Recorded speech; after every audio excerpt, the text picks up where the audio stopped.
침례와 이 성찬에 담겨져 있는 내용들은요, 뭐 짧은 시간 안에서 다 소화할 수 있는 내용은 아닙니다만, 과거에는 제가 이것을 알아보기 위해서 오래됐습니다. 한 50년 가까이 됩니다.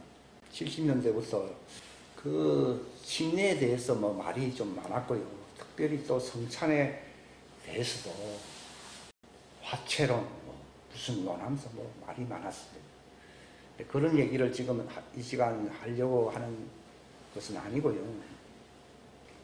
기독교회에 두 어떤 의식의 지주가 있다고 하면은 침례와 성찬이다라고 하는 것에는 반론이 없습니다. 근데 그 두 지주 속에 담겨져 있는 그 심오한 뜻을 알기가 참 쉽지 않다는 것이죠.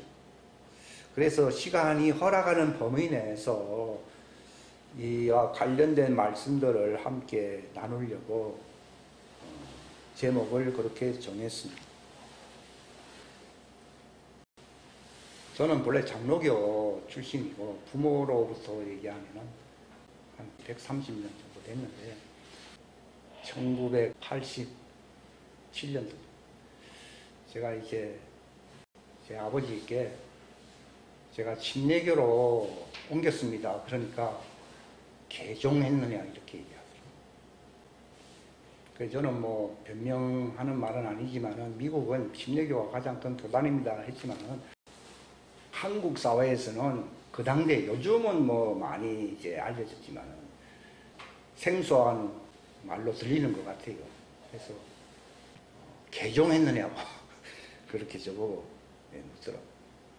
뭐 웃고 넘어갔지만은 그게 제가 이제 1차적으로 이제 세례라고 하는 용어에서 침례라고 하는 그 용어에 관심을 많이 갖게 되었고 어느 정도 이것이 더 안전하다 생각을 해서 개인적으로 뭐 그렇게 생각을 하는 것보다도 교단적으로 옮기는 것이 낫지 않겠느냐 그렇게 생각을 했어요.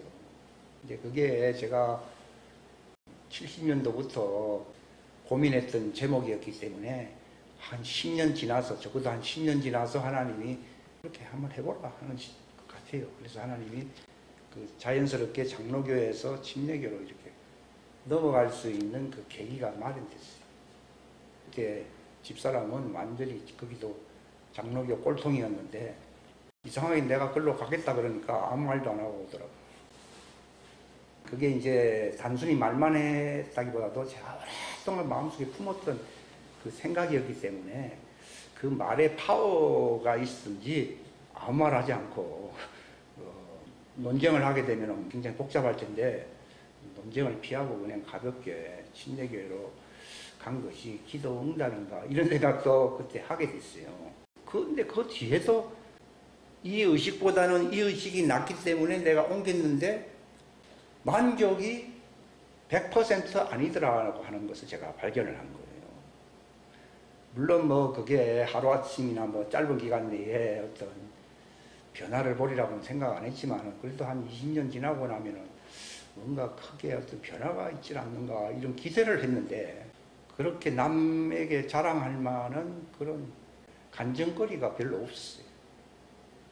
뭐 지식은 늘어났고 나름대로 변호할 수 있는 지식 그런 내용들은 갖고 있었지만은 삶을 통하여 그 자랑할 만한 어떤 콘텐츠라 할까요? 그런 게 없었어요. 뭐 좋은 게 좋은 거다 뭐 그래도 이게 초대교회의 진정한 의식이다 뭐 그거 하나 고집했을 뿐이지 개인적으로나 어떤 그 원래 나이가 50살 되면은 자기 얼굴을 자기가 책임져야 된다고 그러더라고 어른들이요. 근데 내가 봐도 뭐 20대나 뭐 50대나 달라진 게 별로 없어. 나이만 먹었다고 그리고 그래서 새삼스럽게 이 제목을 가지고 오늘 이 자리에 선다는 거지. 제 인생 그 20대 초반기부터 해서 지금 한 50년 지났잖아요. 그 모든 삶의 어떤 여정에 그 어떤 간증이 포함되어 있는 내용이에요, 이 말씀은. 그런데 기독교의 두 지주라고 하는 침례와 성찬의 본질이 의식에 있는 게 아니다는 거예요. 그렇다고 해서 의식이 필요 없다거나 의식을 무시한다는 말은 아니지만 그 핵심이 주제가 무엇인가 하는 것을 알아야 된다는 거죠. 예수님께서 유월절을 앞두고 그 유월절은 예수님 돌아가셔야 되기 때문에 하루 앞당겨서 제자들과 함께 이렇게 만찬을 나누시면서 내가 이 날을 기다리고 또 기다리고 기다렸노라 이렇게 말씀하시면서 그 제자들과 함께 식사도 하시면서 빵을 요즘은 뭐 이렇게 쪼가리로 했지만 그때는 빵을 이렇게 예수님이 뚝 떼면은 이렇게 왼쪽으로 돌리고 하나는 왼쪽으로 돌려가지고 당산도 떼가지고 먹고 또 돌려가면 또 받아가지고 또 떼가지고 먹고 이렇게 하는 거예요. 여기 12명밖에 안 되니까. 그러시면서 예수님이 하시는 말씀이 이 빵은 내 몸이다. 그러니까 이 말에 전부 의거를 해가지고 전부 다 뭐 형식은 조금씩 다르긴 하지만 빵이든 과자든 뭐 하여튼 뭐 무교병 누룩이 들어가면은 부푸니까 무교병으로 해서 이렇게 나누어 가지고 먹는 의식이 언제부터인지 모르지만 전통적으로 적어도 2000년 가까이 내려온 겁니다. 그러니까 뭐 거기에 뭐 하자가 있나 그대로 해야지. 그래서 저는 뭐 당연히 그런 의식이라기보다도 뭐 그 자체로 빵을 나누고 또 예수님도 식후에 그 식사를 하고 난 뒤에요. 그게 이상하다고 하면은 떡을 떼고 그 다음에 또 이어서 이제는 내 피를 기념해야 된다 하면서 컵에 담아가지고 마셔라 이렇게 하면 좋은데 식사를 또 하고 난 뒤에 그건 뚝 떼어가지고 시간이 많이 지나갔어요. 식사를 하는데 보통 30분은 걸리잖아요. 하고 난 뒤에 그 다음에 따로 잔을 가지시고 기도를 드리시고 난 뒤에 제자들 보고 마시라고 하시면서 이 잔은 많은 사람들의 죄를 사하기 위하여 흘리는 바 나의 새 언약의 피다 하시면서 제자들 보고 나누라고 한 거예요. 그러니까 오늘날도 뭐 식사 시간까지 뭐 가질 여유가 없으니까 그건 생략하고 제일 첫 번째가 이제 빵을 나누어 주셨으니까 빵을 이제 먹고 또 이어서 새 언약의 피라고 예수님이 하셨으니까 그 잔을 나누던 그런 전통이 쭉 내려오는 것은 너무나도 당연하고 어떤 분명한 가시적인 진실인 것이죠. 뭐 교단을 초월해서 그 점에서는 맞습니다. 그런데 예수님이 이 빵은 내 살이다. 이제 이 문제 때문에 이제 논란이 굉장히 많아진 거죠. 그 다음에 또 잔을 뭐 나눌 수는 있는데 거기다가 잔을 나누어라. 이건 상징이다. 이렇게 하면 좋은데 이 잔은 많은 사람들의 죄를 사해주는 새 언약의 피다 이러는 바람에 아니 그러면 포도주가 피로 바뀌었나? 이제 이렇게 많은 사람들이 우아하게 생각을 저도 할 수도 있고 많은 사람들이 그런 생각을 할 수가 있어요. 근데 우리가 아셔야 되는 것은요. 예수님이 죽으시고 난 뒤에 3일 만에 부활하시고 하늘로 올라가셔서 성령을 부어주시기 전까지는 말 그대로 율법시대입니다. 율법시대. 그러니까 예수님이 그러한 형식을 갖추어서 이것을 함께 나누라 라고 하는 그 형식은 다 율법적인 거예요. 근데 이제 예수님이 이제 하늘로 올라가시고 성령님이 이게 진리의 성령이라는 말은 다시는 율법이 아니고 율법은 하나의 비유요 모형이라고 나와 있거든요. 아니 실체를 알려주는 진실을 알려주는 진리의 성령이 오시면은 그렇게 너희를 인도한다고 하는 의미에서 그분이 이 살은 이건 하나의 모형이지만 이거는 내 몸이다. 형식상으로는 의식상으로는 이게 하나의 잔이요 포도즙이지만은 그러나 이것이 진리의 성령이 오시는 그날이 되면은 이제 너희에게 적용되어야 되는 것은 그 잔이 아니고 그 포도주가 아니고 내 피라는 것이에요. 여러분, 이것은 2000년 기독교 역사에 많은 유명한 지도자들의 그 논란의 대상이었던 이 거대한 주제를 이 마지막 때에 이제 논란이 아니라 이제 확실한 진리가 드러나야 할 때가 왔거든요. 바울이 그랬잖아요. 바울은 그때 12제자의 반열에 들어가 있질 않았어요. 근데 고린도전서 11장에 보시게 되면 바울이 뭐라 했는가 하면은 내가 주께로부터 받은 게 있다는 거예요. 그러시면서 복음서에 기록되어 있는 이쪽은 살이고 이자는 피다 그러길래 뭐 바울도 뭐 환상 속에서나 뭐 또는 이렇게 영적인 그런 세계 속에서 경험했느냐 이렇게만 저는 생각을 했어요. 근데 내가 주께로부터 받았다는 거예요. 예수님이 원래 제자들에게 그렇게 나눠준 것인데 근데 바울이 내가 주님께로부터 받은 것을 너희에게 전한다는 거예요. 베드로 같으면 그 당시에 뭐 10년 전이나 30년 전에 예수님과 함께 있었기 때문에 내가 주님께로부터 이 잔을 받았다 하는데 바울이 말을 한 것은 잔을 받았다 또는 빵을 받았다는 말을 한 게 아니라 주께로부터 받은 게 있다는 거예요. 바울은 베드로와 달리 마가다락방 그 혼례식 자리잖아요. 정원식 자리에 있질 않았거든요. 그때 복음서의 말을 인용하면서 내가 주께로 받은 것이다 하는 말이 그게 무슨 말입니까? 저는 뭐 그게 뭐 어렵고 옛날부터 많이 들었어요. 뭐 바울도 그 선배들로부터 또 제자들로부터 많이 전해 들었구나 이렇게만 생각했거든요. 근데 직접 자기가 주님께서 가지고 있는 게 있다는 거예요. 그렇게 대수롭지 않게 여겼던 그 말씀이었는데 그 말씀이 저를 이제 친 거죠. 그게 뭔가 하면은 성령이 강림하시고 난 뒤에는 주님이 뭘 주시는 것입니까? 성령이 그분의 살을 주시는 거예요. 예수님이 마가다락방에서 행하셨을 때는 성령 시대였습니까? 율법 시대였습니까? 율법 시대예요. 그분도 율법하에 나셨고 율법하에서 죄인의 모습으로 나타나셨고 또 율법의 의의를 해결하기 위해서 십자가에 달려서 율법의 저주의 나무에서 죽임을 당했다라고 갈라디아서 3장에 기록되어 있지 않습니까? 그러니까 그때는 그 의식이 중요할 수밖에 없는 거예요.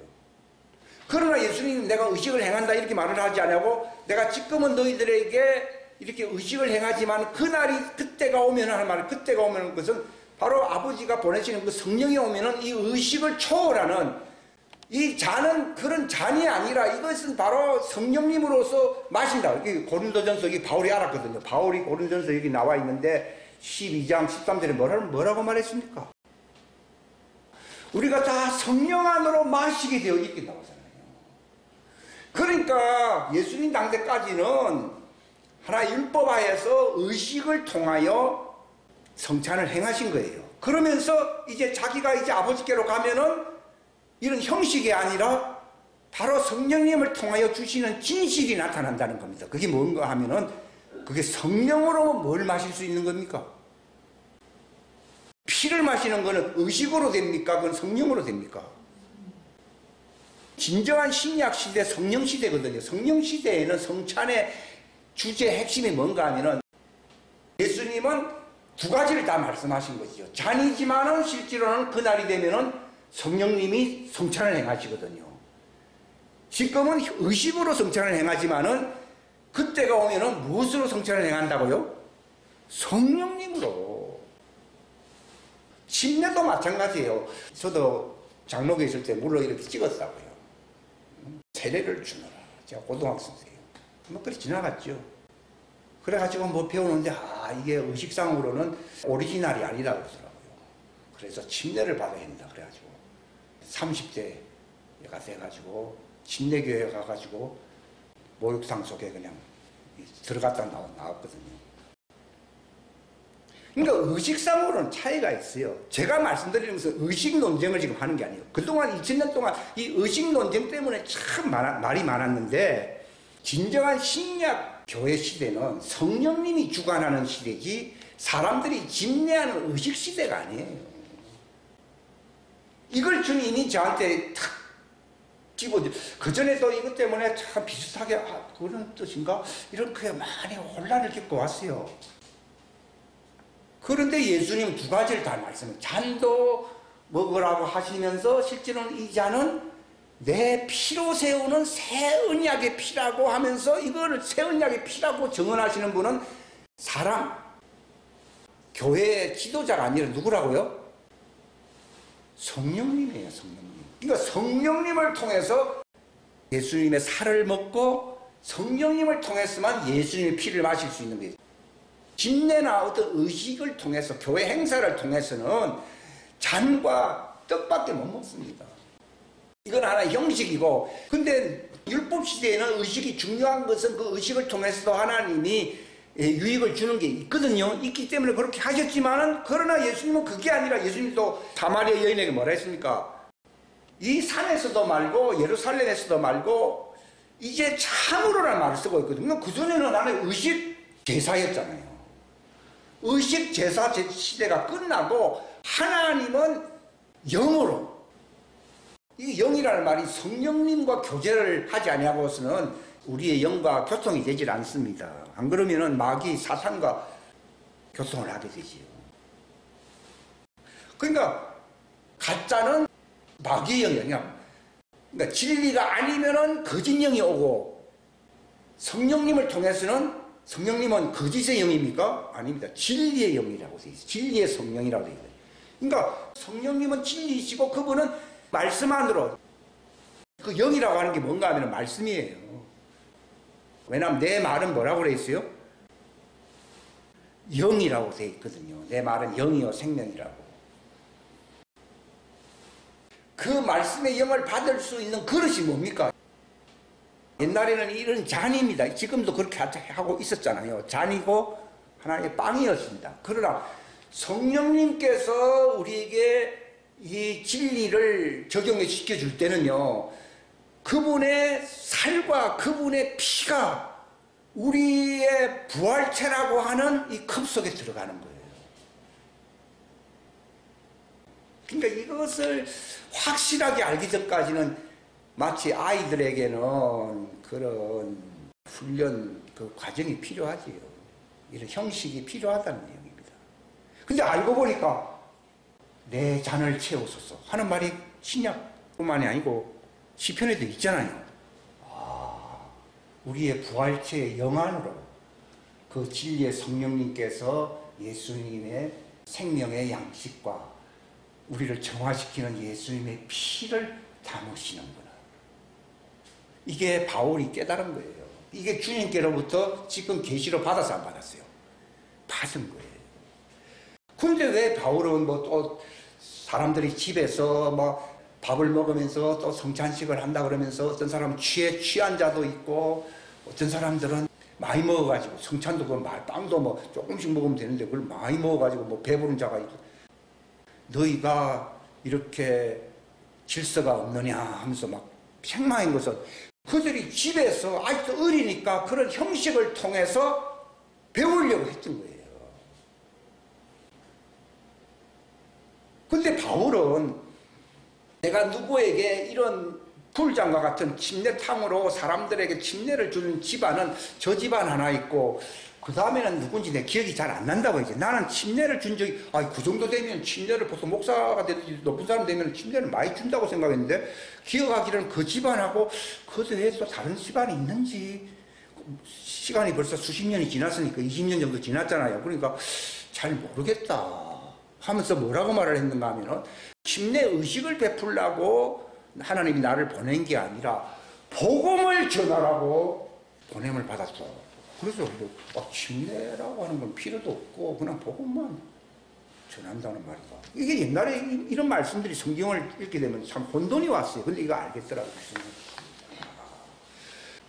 바울이 예수님의 영으로 성령으로 자기의 이 속사람이 하나님의 잔이 되었잖아요. 살과 피가 흘러야 흘러요. 살이 있고 예수님 피가 흐르고 있잖아요. 그러니까 성찬의 진정한 목적은 내 새 사람, 속사람이잖아요. 속사람, 새 사람이 예수님의 살로서 체질이 완전히 예수님의 새 사람 체질, 이걸 부활체라고 불러요. 예수님의 살을 성령님으로 인해서 내가 먹게 되면 내가 뭐가 됩니까? 죽지 않는 뭐가 된다고요? 부활체가 됩니다. 이게 이제 성숙한 사람들이 느끼는, 경험하는 수준이다 하는 것을 제가 작년 말부터 이걸 보게 된 거예요, 제가. 그러니까 2000년 동안 그 저명하고 높은 사람들이 그 뭐 화채론이야 이런 건 아무것도 아니고, 그게 중요한 게 아니라 침례와 성찬 속에 담겨져 있는 진정한 핵심 주제가 무엇인가 하는 것을 제가 보게 된 거예요. 그러면 뭐 물속에 들어갈 것도 없고, 그럼 뭐 안 해도 됩니까?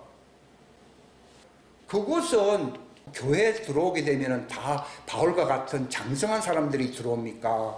어린 신자들이 많습니까? 어린 신자들이 많죠. 바울과 같은 사람은 특별한 사람들이죠. 어린 사람들이 그 침례와 성찬의 진정한 의미를 깨달을 수 있는 계시를 받는 능력이 있는 애가 없습니다. 저도 뭐 생각만 했을 뿐이지 그 수준에 이르지를 않았거든요. 그런데 알겠어요.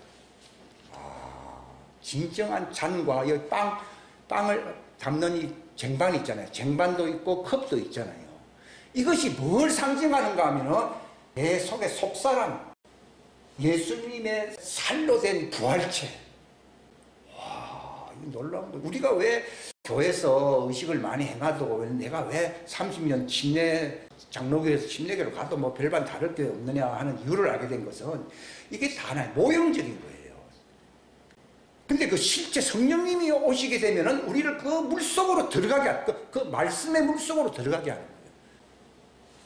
이런 워터스, 이것은 하나의 모형이고, 말씀도 물이잖아요. 생명수잖아요. 그 생명수 안에 내가 들어가게 만들고 침례를 받. 그러니까 생명수 안으로 받는 침례를 무슨 침례라 불러요? 그걸 성령 침례라고 부르는 거죠. 그 전까지는 하나의 모형이에요, 모형. 그러니까 바울이 베드로가 또 뭐라고 말했습니까? 우리를 구원하는 표가 바로 그 물침례라고 여기 표현되어 있잖아요. 모형이라고 나와 있거든요. 근데 실상은 그게 우리를 구원하는 표라고 되어 있습니다. 근데 뭐가 구원하느냐? 우리의 선한 양심이 하나님과 교통한다는 거예요. 이것은 의식을 통해서 성사되지 않고, 이것은 성령님이 공급해 주시는 진리의 말씀의 풀장에 들어가요. 이거는 이런 목욕탕이 아니라 생명수 물속으로, 이거 제가 오늘 시편을 택한 이유도 여기 생명수를 마신다는 말이 나와 있거든요. 여기에 집어넣어. 이 구약시대인데도 다윗이 깨달은 거예요. 거기서 우리가 풍족한 것을 먹고 마신다는 거예요. 예수님의 풍성한 기름 부음의 살찐, 여기 보면 기름진, 이게 어노인팅, 뭐라 그러죠? 기름 부으심. 성령님이 기름 부음이잖아요. 통해서 그분의 생명수 강에서 마시고 그분의 피를 마신다는 거예요. 이것이 실상이라는 거예요. 이것을 여러분들이 경험을 해야 되는 거예요. 이 경험을 위해서 리허설이란 말 아십니까? 리허설을 우리나라 말로 뭐라 그래요? 연습이라고 그러잖아요. 그러니까 연습이 바로 잔을 세우고 쟁반으로 빵을 세우는 거예요. 이것은 어린 신자들에게는 필요하다는 내용이죠. 그러나 그건 어디까지나 모형이고 표라고 돼 있어요. 베드로전서 3장 21절에. 근데 이것이 우리를 구원한다. 그 사람들이 봐라, 성찬 안 받으면 지옥 간다. 이 천주교에서 그러잖아요. 신부가 주는 뭐 떡을 안 먹으면은 구원 못 받는다. 뭐 이따 얘기들 하고 앉았거든요. 근데 그게 다 별 문제가 안 된다는 거. 진리를 정말 알고 나면은 자유로워지는 거죠. 이게 다 모형인 거예요. 왜냐하면은 처음부터 예수님의 그 생명수 강 속으로 들어간다든지 예수님의 피를 새 사람 속에 이게 부활체를, 그러니까 부활체의 장성한 형상이 되기 전까지는요, 이 진리를 아는 데는 역부족입니다. 이건 바로 제가 증인이잖아요. 제가 70년도부터 고민을 하면서 여기 장로교에 있다가 침례교로 옮기고, 침례교로 옮기고 난 뒤에도 30년이 지나갔지만도 달라지는 건 없어요. 의식은 세례를 방식을 하든 1년에 한 번밖에 안 하는 성찬식을 행하는 곳이 많이 있어요. 한 번 내지 두 번. 근데 우리는 한 달에 한 번에 많이 행한 거고, 식사는. 근데 이게 다 의식이라는 거예요, 의식. 이건 무엇에 대한 의식이냐? 바로 성령님을 통하여 예수님의 말씀은 영이거든요. 우리는 자꾸 문자로 보죠. 문자로 보는 사람은 이런 의식을 중요시해야 하네요. 하죠. 그러나 장성한 자가 되라는 일이에요, 제 말은. 장성한 자가 되면은 내 속에 뭐가 있습니까? 부활체가 있어요. 부활체는 하루아침에 생기는 게 아니잖아요. 애들이 골격이 생기고 어른이 되는 과정 속에는 많은 육성이라고 하는 과정이 지나왔지 않습니까? 아동기를 지나고 뭐 유아기를 다 지내왔잖아요. 그런 것처럼 형식을 통해서는 우리의 속사람이 변화가 되지 않는다는 거죠. 먹고 마시는 것과 이것 하나 예법이, 육체의 예법이, 육체의 예법이거든요. 예법이 되어 개혁의 날까지 하나님이 그를 그대로 인도하셨다는 거예요. 그러니까 개혁이 뭡니까? 이게 바로 이런 목욕탕 풀장이 아니라 생명수 강 속으로 들어가야 합니다.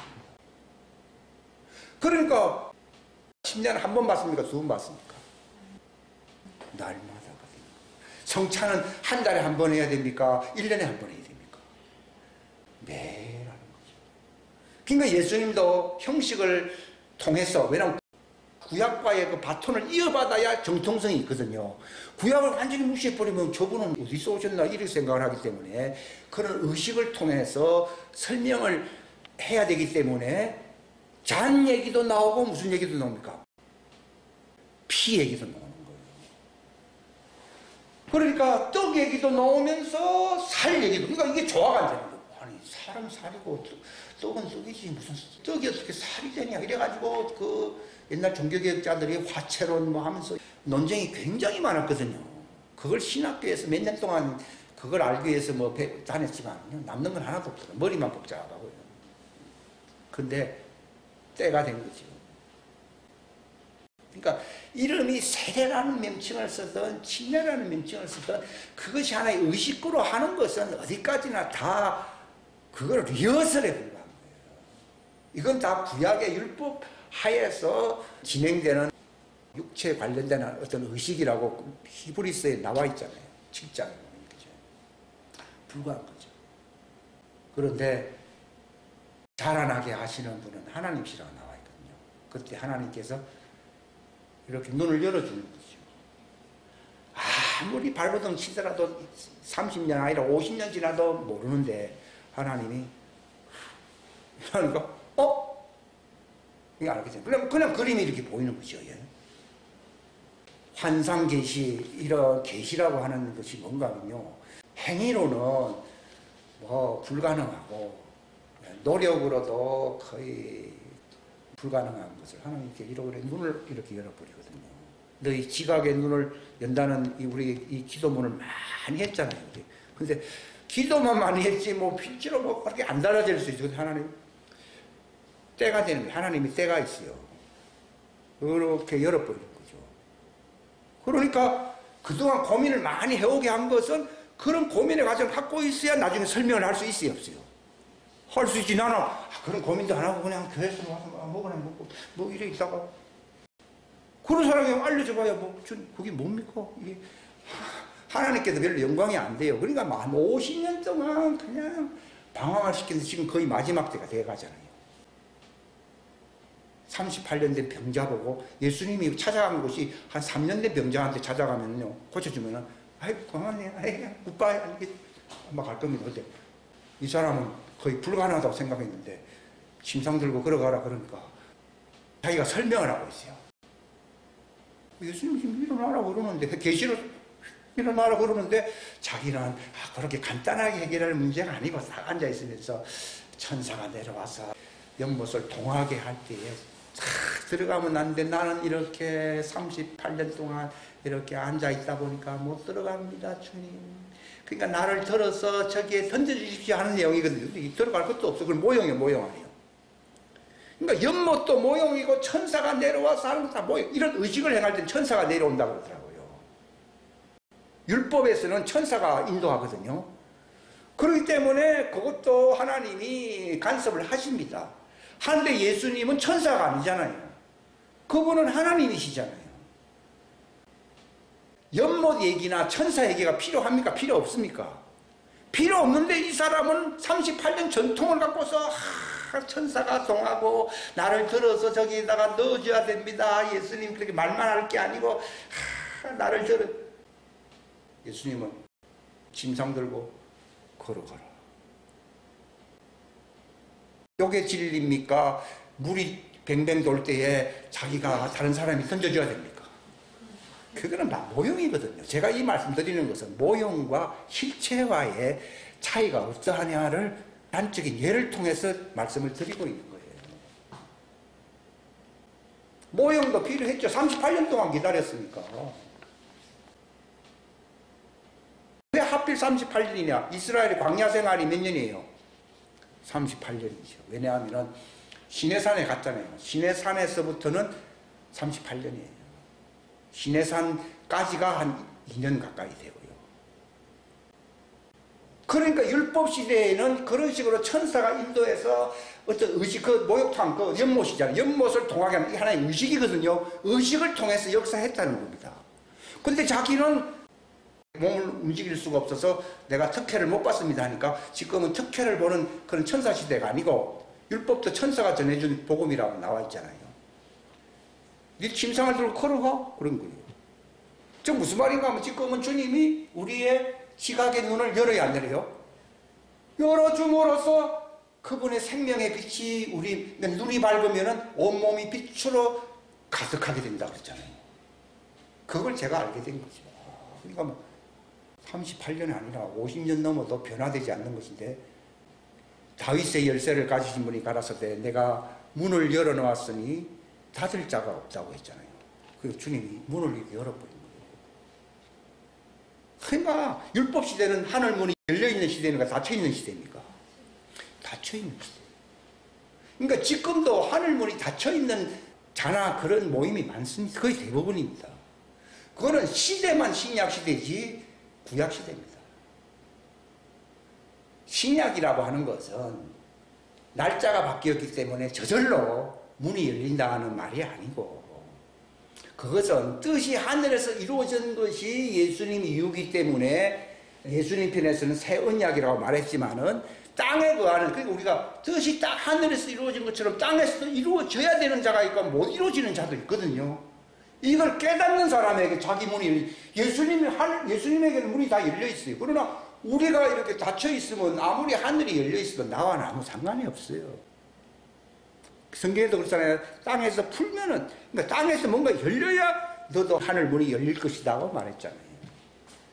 그러니까 제가 말씀드리는 것은 이 시간이 많이 필요한 게 아닙니다, 실상. 그냥 알게 된 것이기 때문에. 뭘 하자는 말이요, 안 하자는 말, 그런 얘기도 아니에요. 율법하에 있는 어린 신자는 모형과 비유와 같은 그런 의식, 그런 예법이라는 거죠. 육체의 예법, 의식의 수준에 머물러 있기 때문에 천사들의 인도를 받아야 할 필요는 있어요.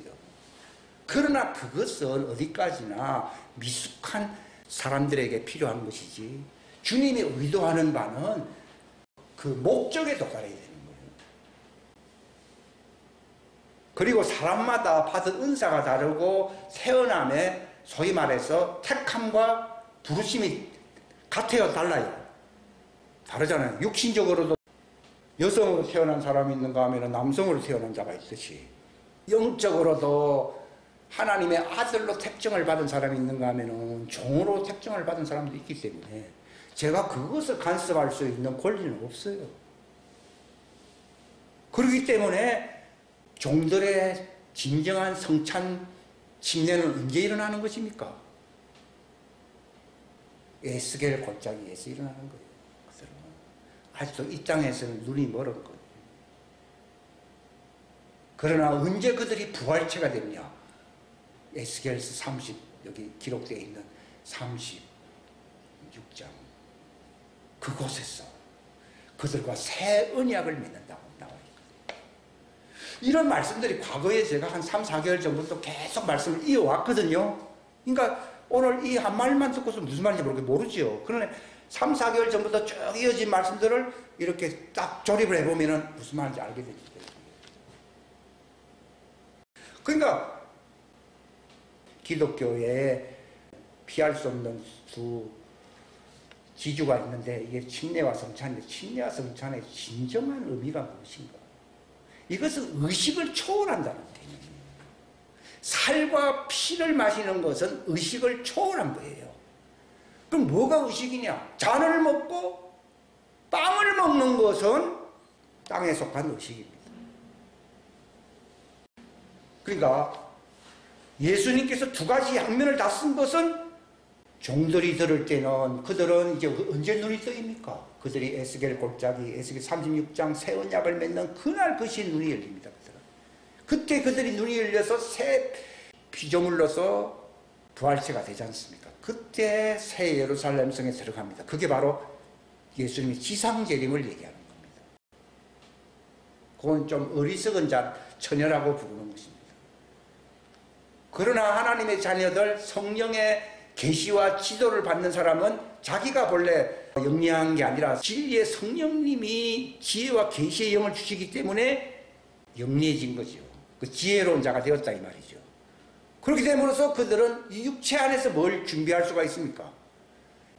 바로 그분의 살과 피의 양식을 많이 먹음으로써 자기가 부활체의 그릇이 생겼고 부활체의 형상이 생겼잖아요. 거기에 기름을 채워야죠. 이것을 정말 시인하는 순간, 자기 정체성을 시인하는 순간에 하게 되면은 성령님께서 이걸 있는 자에게, 성경에 보면 있는 자는 배부르게 되지만 없는 자는 그 있는 것도 빼앗긴다고 하는 말이 그게 무슨 말인지. 그러니까 있다는 게 뭡니까? 이게 부활체거든요. 근데 종들은 광야 예비처에서 그들이 그걸 준비하거든요. 그러니까 슬기로운 처녀가 뭐라 했습니까? 아, 나눠달라 그러니까 너희들이 살 곳은 따로 있으니까 그때 그 파는 자들에게 가서 사라는 것은 너희들이 준비할 수 있는 장소와 때가 다르다는 걸 얘기하는 거예요. 있는 자에게 지금 있잖아요. 내 잔이 이제 내 잔이 있나이다. 이게 부활체입니다. 이게 남자 부활체입니다. 여기에 채워지는 거예요. 성경에서 예수님이 있는 자에게는 더 풍성하게 된다. 아, 있는데 뭐가 있다는 건 안 하고 있는 자에게 더 풍성하게 되고 없는 자에게는 뭐 있는 것도 뺏긴다 뭐. 그래서 제가 전부 그 말씀이 다 열려버린 거죠. 그러니까 이제 내가 제 정체성을 알았다는 말은 부활체 그릇을 가진 사람들을 얘기하는 거예요. 그러니까 이게 9가지 채워질 날은 이게 무슨 문제입니까? 시간 문제예요. 그 전까지는 그게 무슨 말인지 모르니까 딴 거를 찾아다녔는데요. 바로 자기 속에 이 말씀의 양식을, 이 성령님의 양식이 바로 침례와 성찬이거든요. 성령님이 하시는 일이 침례와 성찬이에요. 이게 진짜입니다. 이건 진리의 성령님입니다. 그러나 의식으로 하는 것은 진리가 아니에요. 그러니까 표라는 말을 쓰고 있는 거예요. 구원의 표라고 얘기하고 있습니다. 그건 모형이라고 되어 있어요. 이것도 필요하기 때문에 종들에게는 필요하기 때문에 어린아이들은 종이라 불렀잖아요. 하기 때문에 천사들이 인도한다고 되어 있습니다. 그러나 그 때가 조금 늦습니다. 이것도 알게 된 것입니다. 저는 어떤 교리를 말씀하는 게 아닙니다. 교리도 하나의 문자로 교리하면 그것도 아직도 종입니다. 어린아이입니다. 내가 누구를 판단하려고 하는 게 아닙니다. 그 수준일 뿐입니다. 성령님이 왜 오시느냐? 한 달에 한 번 합니까? 1년에 한 번 합니까? 계속 부으시는 거예요. 그러니까 변화 안 되는 것이 기적이고 변화를 못 받는다는 것이 그게 수치스러운 거죠. 그러니까 이게 문이 열리잖아요. 이 하늘에 열린 문을 두었다는 말이 그 빌라델피아 교회에게 말씀하셨잖아요. 그 말을 알게 된 거죠. 왜냐하면 제가 무엇을 갖고 있는 것입니까? 다윗의 열쇠를 갖고 있는 것이죠. 다윗의 열쇠가 뭡니까? 예수님이 천국 열쇠를 준다고 그랬잖아요. 천국 열쇠가 뭡니까? 여러분이 자동차를 가졌다는 의미는요, 그 키를 갖고 있다는 내용입니다. 아무리 내 차라고 이렇게 왁스로 닦아주고 하더라도요, 열쇠는 없습니다. 당신 장인이네요. 아무리 뭐 차를 껴안고 있어도 소용없습니다. 다윗의 열쇠, 왕국 열쇠를 갖고 있느냐? 주님이 이거 성령님의 계시를 통해서 주시는 거예요. 베드로도 실수가 많았습니다. 그런데 왕국 열쇠를 준다고 되어 있잖아요. 그걸 제가 알게 된 거죠. 그러니까 이 열쇠를 알게 될 때에 성령님을 통하여 하늘의 문이 열려야 안 열려요?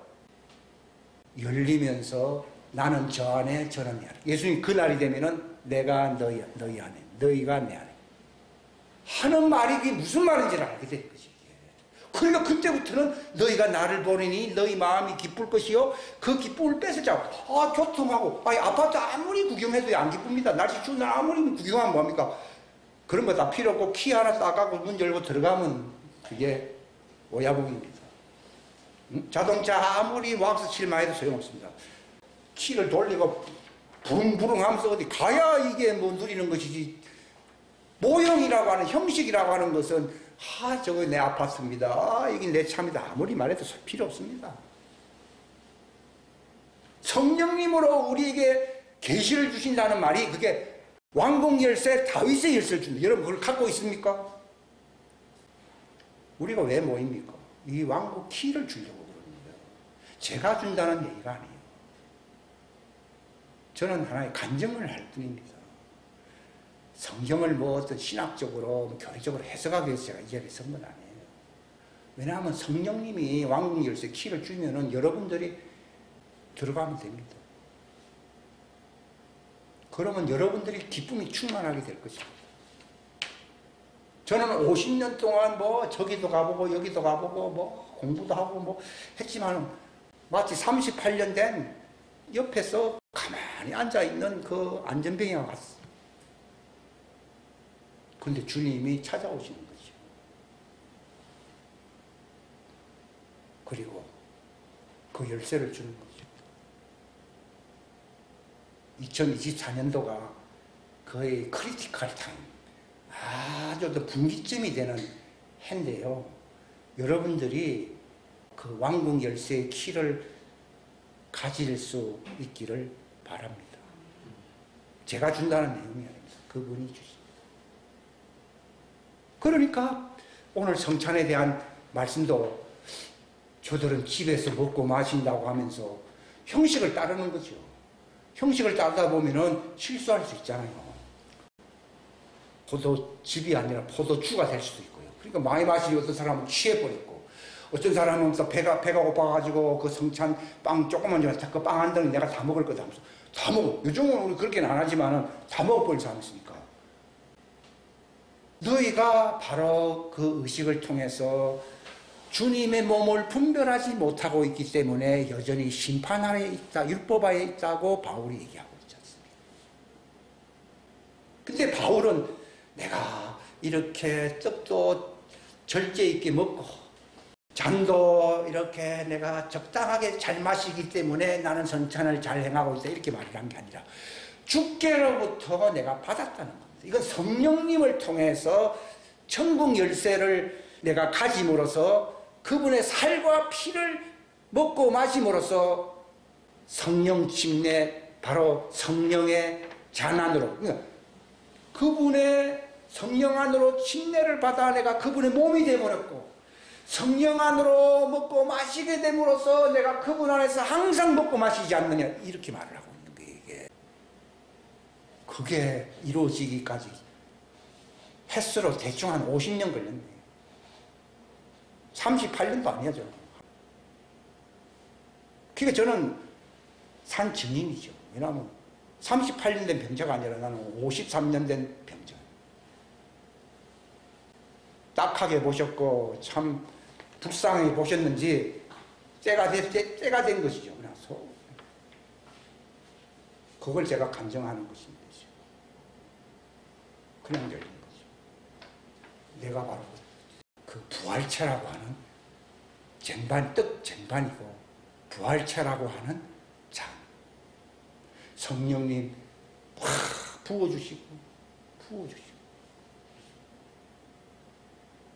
성령 안에서 먹고 마시는, 그리함으로 우리의 부활체가 예수님과 같은 모습으로 변화되는 해가 되시기를 주님의 이름으로 축원합니다. 기도하겠습니다. 하나님 아버지 감사합니다. 귀한 시간 주셔서 감사합니다.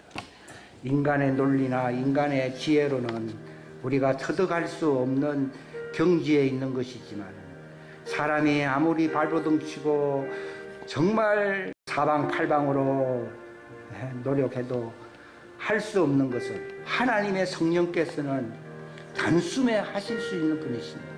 우리에게 지혜와 계시의 영, 다윗의 열쇠, 하나님의 왕국의 열쇠를 우리에게 주시사 정말 그 왕국의 신비를 알게 하여 주시기를 바랍니다. 성령님이 율법시대가 아닌 성령님이 왜 오셔야 됩니까? 의식하에서 천사의 인도를 받는 율법하에 있는 자들과는 차원이다. 성령님 안에서 그 영광의 자유, 그 부활의 진정한 실체와 그 소망을 가질 수 있게 하시는 성령님, 모든 지혜와 모든 계시와 모든 그런 깨달음을 주시는 진리의 영 오셨어. 겸손한 자들에게 알게 하시고 우는 자들에게 그 눈을 열어주시는 주님이시오. 이 놀라운 이 왕국의 신비를 성찬과 침례를 통해서 깨닫게 하여 주시기를 바랍니다. 그리함으로 주님 안으로, 주님의 죽음 안으로 침례를 받음으로 주님의 부활의 모습과 같이 된다고 하는 로마서 이 6장의 말씀을 깨닫게 하여 주시고, 이것을 우리가 선포할 수 있는 진정한 깨달음, 주님 오실 때에 합당한 자로 들림을 받는 자들, 설 수 있는 자들이 될 수 있도록 도와주시옵소서. 역사하여 주시기를 간절히 바라옵고 주 예수님의 이름 받들어 간절히 기도하옵나이다.